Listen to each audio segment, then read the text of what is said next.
नमो बुद्धाय. जय भीम. मी माने कुमार स्वामी, बौद्धाचार्य, केंद्रीय शिक्षक तथा संघटक, भारतीय बौद्ध महासभा, उत्तर जिल्हा नांदेड. धम्म बंधू भगिनींनो, श्रद्धावान उपासक उपासिकांनो, आपल्या सर्वांना पुनश्च जय भीम करतो. आजच्या प्रवचनाचा विषय आहे शिगाल सुत्त. शिगाल सुत्त यालाच दुसऱ्या नावाने शिगालोवाद सुत्त म्हणून ओळखले जातो. शिगालोवाद सुत्त हा सामान्य लोकांसाठीचा आणि जनतेसाठी, सामान्य लोकांसाठी दिलेला तथागतांनी उपदेश आहे.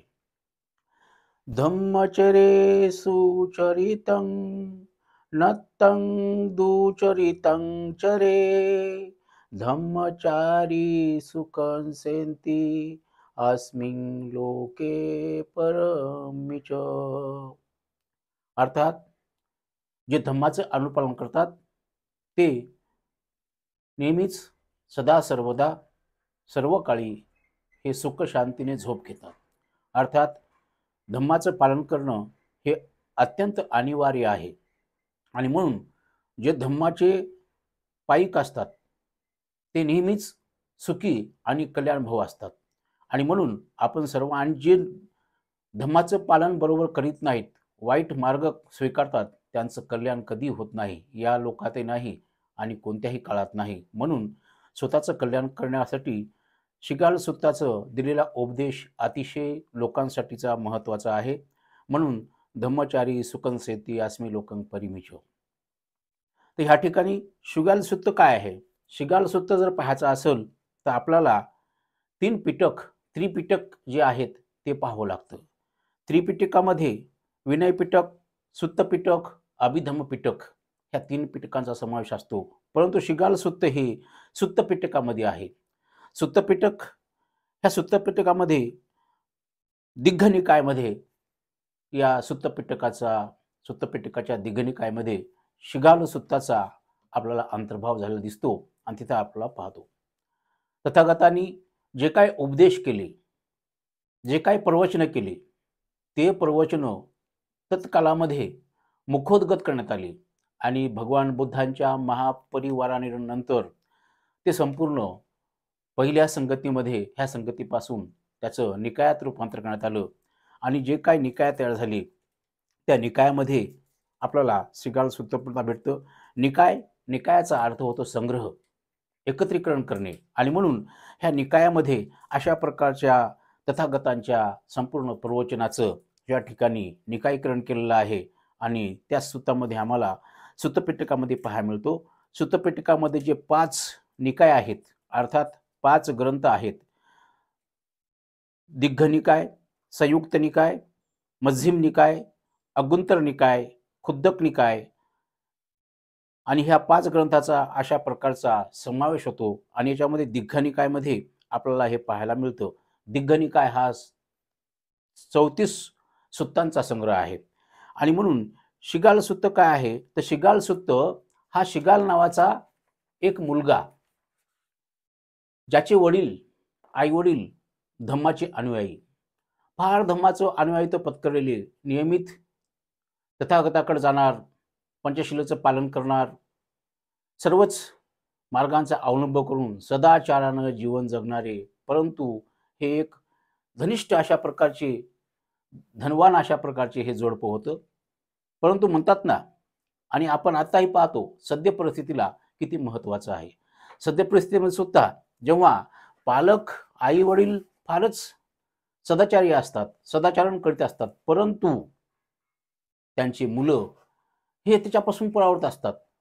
आणि म्हणून त्यांच्याकडे कुठल्याही प्रकार चांगला गुण मिळतो का हे पाहणं मात्र आताच्या घडीला फार अवघड होऊन बसलेलं आहे. म्हणून मुलगा काय करतो याच्यावर आई वडिलांचं सुद्धा लक्ष असणं आवश्यक आहे, तत्काळात सुद्धा आणि या काळात सुद्धा. तेव्हा हे माता पिता अतिशय धम्मचारी, धम्माचं अनुपालन करणारे, प्रत्येक गोष्ट ही चांगल्या स्वरूपानं, चांगल्या मार्गानेच पत्करणारे, परंतु त्यांचा मुलगा हा शिगाल मात्र असा होता की कोणत्याही कामात त्याचं मन लागत नव्हतं. कुठलेही काम सांगा, तो नकारात्मक भावना ठेवायचा, निगेटिव्ह वरतीचा अशा प्रकारचा हा मुलगा. याला कुठल्याही प्रकारच्या कामाचा आळस, कुठल्याही प्रकारचा उत्साह नसला आणि आईत खाऊ, फक्त खाणे आणि हिंडणे एवढंच काय ह्या शिगाराचं काम होतं. आणि म्हणून वडिलाला फिकर लागली की बा काय होईल. कोणत्याही पालकांना, कोणत्याही आई-वडिलांना मुलाची चिंता असते, की मुलगा माझ्यानंतर काय करावा आणि कोणालाही कोणत्याही आई-वडिलाला असतं, की माझा मुलगा हा त्याच्या वयामध्ये आल्यानंतर त्यानं चांगलं व्हावं, चांगल्या सत्कर्माला लागावं आणि सत्कर्मापासून आणि संपत्ती ही एकत्र करावी. परंतु हा मुलगा तर उन्हाळटप्पू आहे. याचं काय होईल? कसं होईल? हे त्यांना फारच फिकर लागली आणि एक दिवस हा म्हातारा होत गेला आणि मृत्यूच्या जवळ गेला. तेव्हा त्याला फारच फिकर लागली, की बा कसं होईल? चिंताग्रस्त असलेल्या ह्या म्हाताऱ्या वृद्धानं आपल्या मुलाला जवळ बोलावलं आणि सांगितलं, "बाळ, हे सर्व काही मी जे कमवलेलं आहे, हे तुझ्यासाठी आहे. तू त्याचा मालक आहेस. ज्या प्रकारे तुला करायचं ह्या संपत्तीचं ते तू करशील. परंतु माझी एक इच्छा आहे. मला वाटतं ती तू पूर्ण करावी." मुलगा प्रश्नांकित होतो. बाबा काय विचारतात आणि कोणता प्रश्न विचारतात आणि मला काय मागतात मला काही कळत नाही. बुचकळ्यात पडतो. तरी पण म्हणतो, "बाबा, आपलं म्हणणं काय आहे? काय इच्छा आहे?" तेव्हा तो म्हणतो, "माझी इच्छा काहीच नाही. एक इच्छा आहे, तू ती पूर्ण करावी असं मला वाटते आणि ती इच्छा आहे, की तू रोज सकाळी उठल्यानंतर, स्नान झाल्यानंतर किंवा स्नान केल्यानंतर तू काय करायचं? फक्त पूर्व दिशेला, पश्चिम दिशेला, दक्षिण दिशेला, उत्तर दिशेला, वरच्या दिशेला आणि खालच्या दिशेला या 6 दिशांचीच फक्त पूजा करावी, अशी माझी इच्छा आहे." मुलाला वाटलं, "अरे अगदी सोपं आहे. त्याच्यात काय गेलं? ठीक आहे, मी हे तुमचं जे सांगसाल ते मी करण्यास तयार आहे." आणि अशा प्रकारे वडील हे निघून जातात म्हणजे मृत्यूला जातात. आणि मग हा मुलगा वडिलाला वचन दिल्याप्रमाणे रोज सकाळी उठणे आणि पाण्यात डुबकी मारणे आणि सांगितल्याप्रमाणे 6 दिशाची पूजा करणे. हा संपूर्ण कार्यक्रम राजगृह, राजगृह जे बिंबिसाराची राजधानी होती. बिंबिसार याच्या राजधानीचा हा भाग आणि राजगृह इथं राहत असताना तथागत सुद्धा या स्थळी वास्तव्याला असताना तथागत चक्रमण करीत होते. चक्रमण करणे म्हणजे सकाळी उठून परिक फिरणे आणि त्या फिरण्यातून एक समाधिस्थपणा असतो आणि म्हणून शांत वातावरणात ते फिरत असताना त्यांच्या दृष्टीस हा मुलगा पडतो, की हा नदीमध्ये डुबक्या घेतो आणि नंतर फुलं घेतो, पूर्व दिशेला वाहतो, पश्चिम दिशेला वाहतो, पुन्हा डुबकी मारणं, पुन्हा दक्षिण दिशेला, उत्तर दिशेला, खालच्या वरच्याकडे पाहू-पाहू पुष्प अर्पण करणं आणि पाया पडणं. तथागत म्हणतात, "अरे बाबा, हे तू काय करतो तुला माहीत आहे का? काय आहे हे?" तो म्हणतो, "काय नाही, मी 6 दिशाची पूजा करतो." "का करतो?" "काय नाही, मला माझ्या वडिलांनी सांगितलं म्हणून करतो. तुला याचा अर्थ कळतो का?"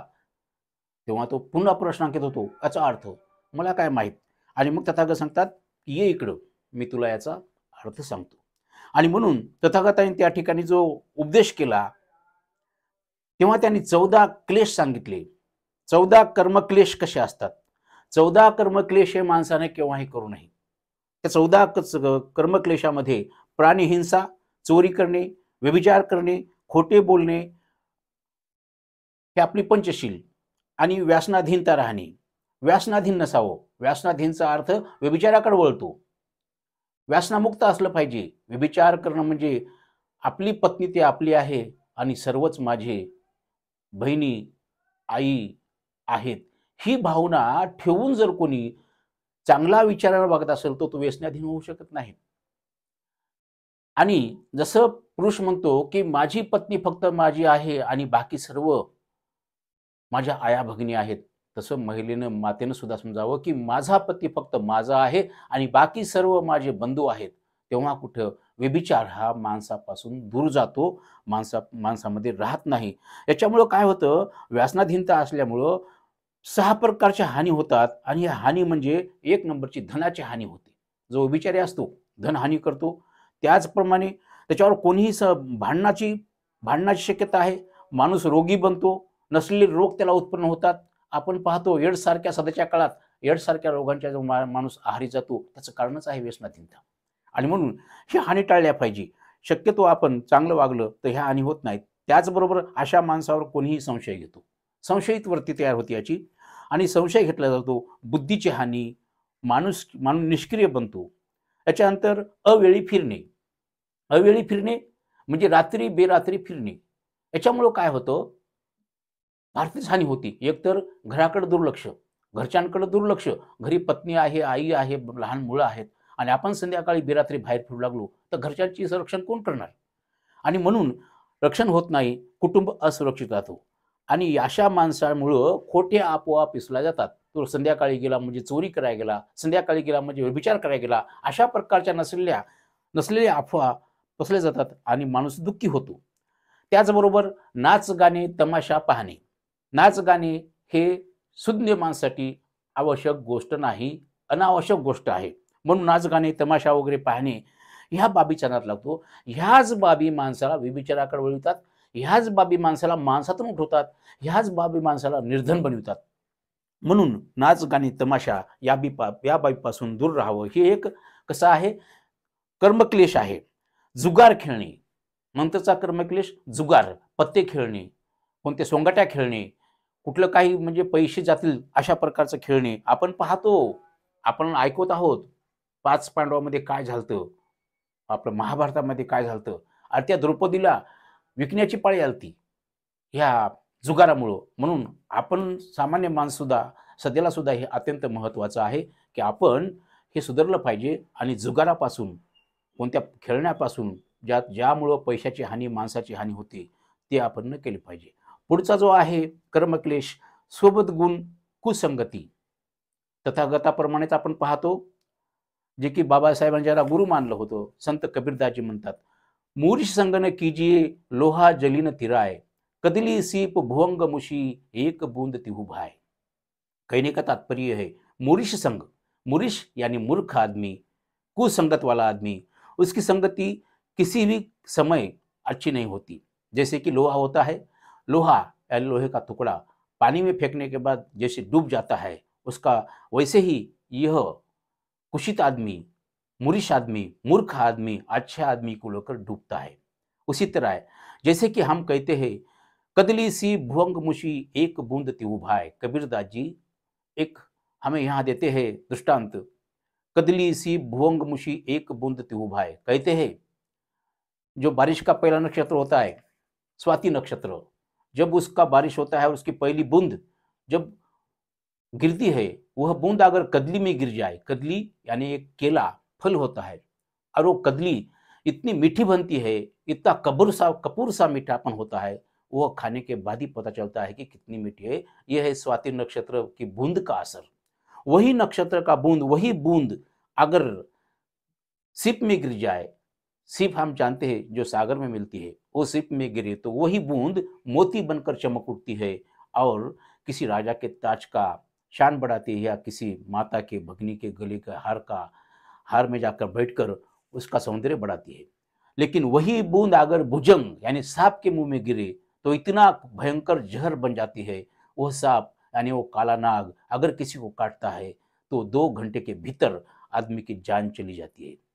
यानी हम तो एक ही है, लेकिन आगे बैठे वाला सागर बहुत बड़ा है. ये सागर हम किस मायने में ढलते हैं, हमें सांप के मुंह में जाना है, केले के मुंह में जाना है, या सीप में जाना है, ये खुद ही सोचना है. यानी कुसंगति इतनी बड़ी होती है. जैसे कि हम गाकर सुनाएंगे, मूर्ख संग न कीजिए लोहा जली न तिराय, मूर्ख संग न कीजिए लोहा जली न तिराय, कदली सीप भुवंग मुशी एक बूंद तिहु भाई कबीरा, एक बूंद तिहु भाई, एक बूंद तिहु भाई कबीरा, एक बूंद तिहु भाई. इस प्रकार से मूर्ख की संगत न करे. मूर्ख माणसाची संगत केल्यानंतर माणूस हा अशा प्रकारे डुबून जातो. याच्यानंतर आळशी असणे, कोणतेही काम वेळेवर न करणे म्हणजे आळसांगी असतो. आळशीपणाने कुठलंही काम होत नाही, म्हणून आळसाला टाळलं पाहिजे. आता मित्र ओळखणे हे मात्र आलं पाहिजे, ज्यामुळं कुसंगती टळल. तथागताने सांगितलं आहे, हा सुद्धा एक काय आपला जो कर्म आहे, हे जे हानी याचा आहे, कर्मक्लेश आहे, त्याच्यामध्ये मित्राला ओळखता आलं पाहिजे. मित्राचे ह्या ठिकाणी आपल्याला चार शत्रू मित्र याचे चार प्रकार पाहायला मिळतात. एक मित्र असतो, तो मित्र म्हणजे लोभी. लोभी मित्राची संगत कधीच करू नये. लोभी मित्र हा वरून गोड गोड बोलतो, काम साधून घेतो, परंतु आतून हा शत्रूसारखा असतो. आपल्या पश्चात आपल्या तो नसलेल्या गोष्टी आणि वाईट गोष्टी सांगण्यामध्ये पटाईत असतो. स्वार्थ साधला की तो आपली बाजू खंडित करण्याचा प्रयत्न करतो, त्याची बाजू उच्च करण्याचा प्रयत्न करतो. म्हणून हा मित्र हा कधीही शत्रू मित्र समजावा. नंबर 2चा आहे बोलघेवडा मित्र, जे फारच बोलतात. मित्र आला की बडबड बडबड बडबड, म्हणजे आपलं कसं म्हणणं पटवून द्यावं बडबड करण्याचं करतात. हेही मित्र फार घातकी असतात. हे आधी चांगलं बोलतात, नंतर मात्र आत्मीयतेनं वागत नाहीत. याच्याकडे कुठल्याही प्रकारची कृपादृष्टी नसते. म्हणून अशा मित्राशी दोस्ती करणं, सोबती करणंही खतरनाक असते. तिसरा नंबरचा आहे खुशामत्या, जो खुशामती करतो. तोंडावर आलं की अशी खुशामत करायची, अशी खुशामत करायची, आपलं काम साधून घ्यायचं. आणि नंतर ते त्याचं काम संपलं, स्वार्थ संपला की तो मित्र सुद्धा आपण पुन्हा भांडायला उठतो. आपण एखादी काही दिलं असेल कुणाकडं, तर तो काय करतो की पुन्हा मागाय गेलं तर भांडणाचं तोंड काढतो. पण असा मित्रही खराब असतो. उधळ्या पुरुष. त्याच्यानंतर उधळ्या मित्र काय करतो, हा सुद्धा असा असतो. नाच गाणे तमाशा पाहणे या मार्गाला लावणारा हा मित्र असतो. याच्यापासून दूर राहावं. हे 4 असतात शत्रू मित्र. मग चांगले मित्र कोणते? चांगले मित्र ते आहेत, जो सहाय्यक मित्र असतो, तो खरा मित्र असतो. कोणतेही बेसावधपणा तो ठेवीत नाही. आपण जर बेसावध असलो, तर आपला सावध करण्याचं काम करतो. आपण चुकीचं बोललो, तर आपल्याला चुकीचं बोललास हे सांगण्याचं धाडस करतो. तो असतो सहाय्यक मित्र. त्याला म्हणायचं खरा मित्र. आणि तो आपल्याला नेहमीच चांगला मार्ग दाखवण्याचा प्रयत्न करतो. तथागताने सांगितले मित्र आहेत हे. सुख-दुःखामध्ये समान मैत्री देणारा मित्र. सुख असो की दुःख असो, निपक्षपणे वागणारा मित्र असतो. त्याला कुठल्याही प्रकारची लालसा नसते. सुखामध्येही भाग घेतो, दुःखामध्येही भाग घेतो आणि याच्यातून काही भेटेल काय हेच त्याला कधीही मान्य नसतं. त्याचबरोबर आपल्या मित्राचे काही गुपित असतात, ते गुपित ठेवतो आणि इतरांना ते गुपित सांगत नाही. कोण निंदा जरी केली तर असा मित्र त्याला सांगतो, "ए बाबा निंदा करू नको, तो माणूस चांगला आहे, कशाला त्याचं वाईट बोलतोस?" अशा प्रकारचा भाग घेणारा मित्र असतो. सद्वर्तनाचा सल्ला देणारे मित्र, जो सद्वर्तनाचा सल्ला देतात नेहमीच, "बाबा असं वाग." वाईट पाऊल टाकला की पटकन सांगतो, "बाबा आपलं चुकायलंय, ह्या मार्गाने आपण जाऊ नये." असे मित्र हे सद्वर्तनी मित्र नेहमीच चांगले असतात. सहानुभूती दाखवणारा मित्र. नंबर 8चा मित्र आहे सहानुभूती दाखवणारा. सहानुभूती दाखवणारा मित्र काय करणार? हा आपल्याला नेहमीच आपल्याविषयी सहानुभूती, कळकळ, तळमळ दाखवणारा मित्र असतो आणि तुमची निंदा करील त्या तो प्रतिबंध करतो. अशा प्रकारचे 4 मित्र. परंतु वरचे 4 शत्रू मित्र आहेत, त्यांच्याशी दोस्ती करू नये. बोलघेवडे मित्र तर एवढे खराब असतात. चमचागिरी करणं, लुच्चेपणा करणं, चमचे करून अधिकाऱ्याचे झेलाझेली करणं, त्यांच्या पुढी करणं आणि त्यामुळं त्याला काय होतं, त्याचं साधतं. परंतु जे अधिकारी असतात, जे आपण पाहतो, जे लोक समाजकार्य करतात आणि त्यांच्या सेवेत जे लोक त्याचे असिस्टंट असतात, हे असिस्टंट जे अशा उचलेपणा असा असा हुजलेगिरीपणा करतात, त्यामुळे समाजाचं कल्याण होतं. शाळेमध्ये जर मुख्याध्यापकासाठी जर गुरुजी असा वागू लागला, हुजलेगिरी करू लागला, त्या विद्यार्थ्याचं कल्याण होत नाही. कार्यालयामध्ये एखाद्या साहेबाची हुजलेगिरी करून साहेब नसताना सुद्धा वरिष्ठ आल्यावर सांगतो की नाही साहेब आताच गेलेत, आताच होते. ते सकाळपासून फक्त सही करून जातो, येत नाही. पण अशा लोकांची हुजलेगिरी करणारे हे जे खुशामती असतात, हे बेकार असतात. म्हणून अशा लोकांपासून केव्हाही सावध असावं, हे स्वार्थी असतात. अशा प्रकारचे हे 8 मित्र, 4 शत्रू मित्र आणि 4 खरे मित्र अशा तथागतांनी तत्काळात सांगितले, जे की आजच्या घडीला सुद्धा तशाच प्रकारचे मित्र आम्हाला वाटतात. हे 14 कर्मक्लेश तथागतांनी आपल्याला त्या काळात सांगले, जे आताच्या काळात सुद्धा म्हणून म्हणतात तथागताचा मार्ग जे आहे पुढे आधी सुद्धा मंगलमय आहे, मध्ये सुद्धा मंगलमय आहे आणि शेवटी सुद्धा मंगलमय आहे. आदि कल्याणम, मध्य कल्याणम, अंत कल्याणम जो आहे हा तथागताचा धम्म आहे, जो की म्हणून ह्या सर्व बाबी आजही सत्य वाटतात.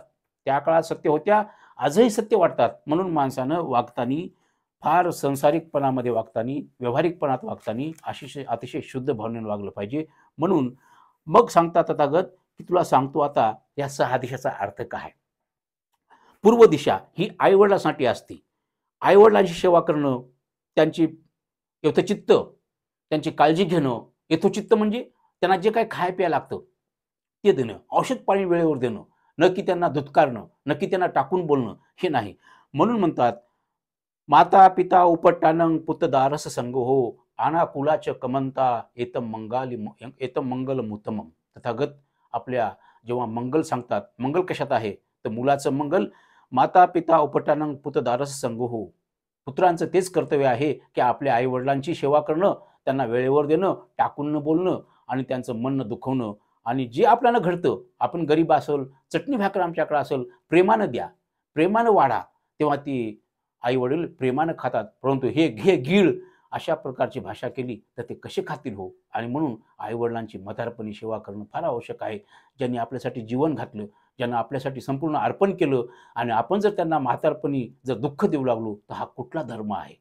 आणि म्हणून धम्मामध्ये असं सांगितलेलं आहे, माता पिता उपट्टानं पुतदारस संगो, म्हणजे आपण आई वडिलांची सेवा केलीच पाहिजे. पश्चिम दिशा आहे पती पत्नीविषयी. विषयीची आहे. काय असतं, लोकांचं घर सोडून आलेली बाई आपल्या घरी आली आणि तिनं एक त्याग केला, आईवडिलाचा त्याग, भावाचा त्याग, सर्वाचा त्याग करून आपल्यासाठी आलेली आहे. म्हणून आपल्या घरात सुद्धा तिला सन्मानानं वागवणं, तिचा आदर करणं हे आमचं कर्तव्य नाही काय? अर्थातच हे आमचं कर्तव्य आहे. तिला टाकून बोलणं, तिला उचकून बोलणं, तिचा नेहमी नेहमी अपमान करणं हा कुठला धम्म सांगणार आहे?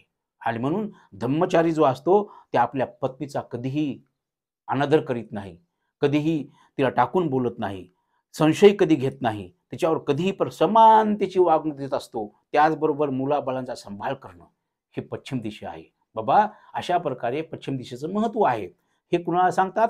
शिगालला सांगतात. जे शिगालला सांगलं ते आजही आहे.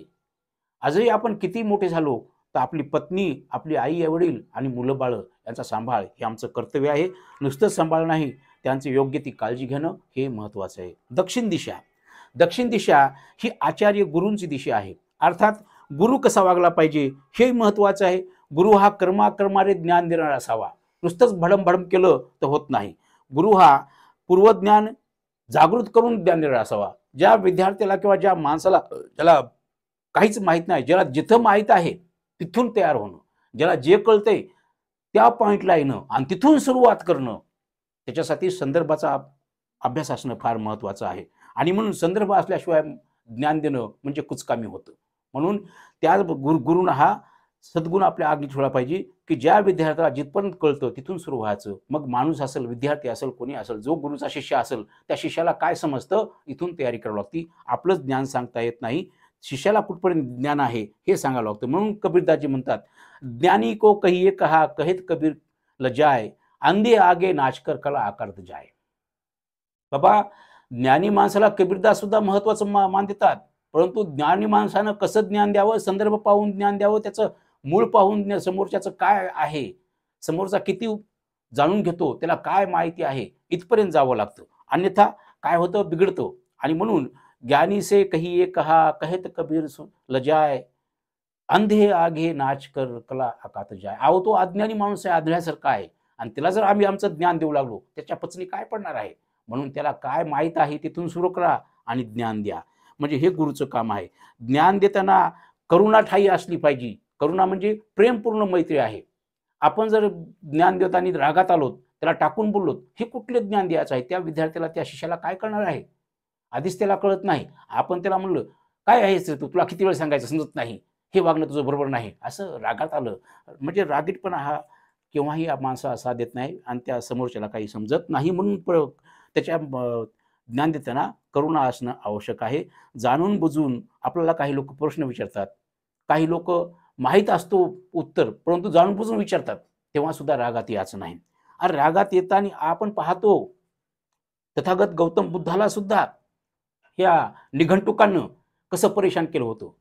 ज्यावेळेस तथागत गौतम बुद्ध हे प्रवचन द्यायचे तेव्हा ह्या निघंटुकाचं अन्नदान कमी पडलं, यांना खाणं कमी पडलं, यांना खायला मिळणार गेलं, पियाला मिळालं, या लावून दिलं एका बाईला चिंचेला की जाय आणि ह्या तथागताला काहीतरी निशस्त्र कर आणि त्याची बदनामी कर, ज्याच्यामुळं आमचं कल्याण होईल, आम्ही सुधरू आणि म्हणून तू काहीतरी केलं पाहिजे. परंतु जेव्हा ती चिंचा तथागताकडे ते पोटाला काष्ट बांधून, कपडे बांधून आणि म्हणते की ह्या गोसाळ्यानं माझं अशा प्रकारचं केलेलं आहे, माझं पोट आणलेलं आहे, मी ह्याला कसं चांगलं म्हणता.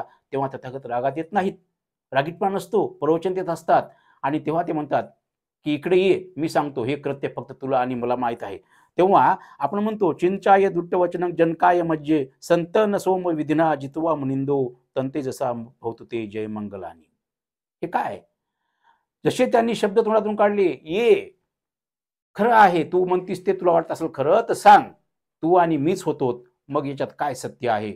त्यांच्या वाणीमध्ये, त्यांच्या नजरेमध्ये चेहऱ्याला भाव पाहिल्याबरोबर तिला लगेच खोकला येतो, ख्वा ख्वा करते आणि ख्वा ख्वा करताना ते संपूर्ण काष्ट गळून पडतात आणि सत्य लोकांच्या समोर येतं.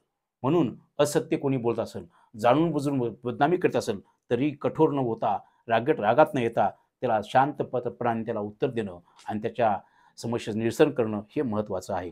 म्हणून ज्ञान देणारा गुरु अशा प्रकारचा असला पाहिजे आणि ही अशा गुरूंची आपण काय केली पाहिजे, मनोभावे सेवा केली पाहिजे आणि मनोभावे त्याचं ऐकलं पाहिजे, हे महत्त्वाचं आहे. उत्तर दिशा ही मित्रांची दिशा आहे. इष्ट मित्र त्यांचे योग्य सन्मान करणं, त्यांच्या आपल्या घरी आल्यानंतर त्यांना योग्यतेने देणं, वाढणं, हे करणं. खालची दिशा ही नोकर चाकरासाठी आहे. नोकर किती आपला नोकर असला, सन्मान करावा, आदर करावा, आदरभावानं वागावं, त्यांना चांगलं ठेवावं, ही खालची दिशा सांगते. आणि याला म्हणायचं नोकराची दिशा ही खालची दिशा. उत्तर दिशा ही मित्रांची आणि वरची दिशा ही भिक्षुणीसाठी आहे. भिक्षूंचा आदर केला पाहिजे. केव्हाही कोणत्याही क्षणी ते दिसतात, त्यांचा आदरभावाने आपण बोललं पाहिजे. त्यांना त्यांच्याकडून ज्ञान संपादन करण्याचं काम करावं, नक्की त्यांच्यावर टीका करायची. अशा प्रकारची आपल्याला माहीत आहे पश्चिम दिशा, पूर्व दिशा, दक्षिण दिशा, उत्तर दिशा आणि खालची आणि वरची दिशा अशा प्रकारे काय काय अर्थ आहे. पूर्व दिशा ही आईवडिलांची, दक्षिण दिशा ही गुरुची, पश्चिम दिशा ही पत्नी आणि मुलाबाळांची, त्यानंतर उत्तर दिशा मित्रांची, खालची दिशा ही नोकरासाठी, वरची दिशा ही भिक्षूसाठी आहे. या ठिकाणी माझं प्रवचन मी लांबत चाललं संपवतो. आपण चांगल्या प्रकारे मला साथ दिलात त्याबद्दल आपल्या सर्वांचा आभारी. माझा मित्र कुंटे यांनी जो ह्या ठिकाणी मला संधी दिली त्याचे मी आभार मानतो आणि माझा प्रवचन संपवतो. जय भीम, जय बुद्ध, नमो बुद्धाय. धन्यवाद.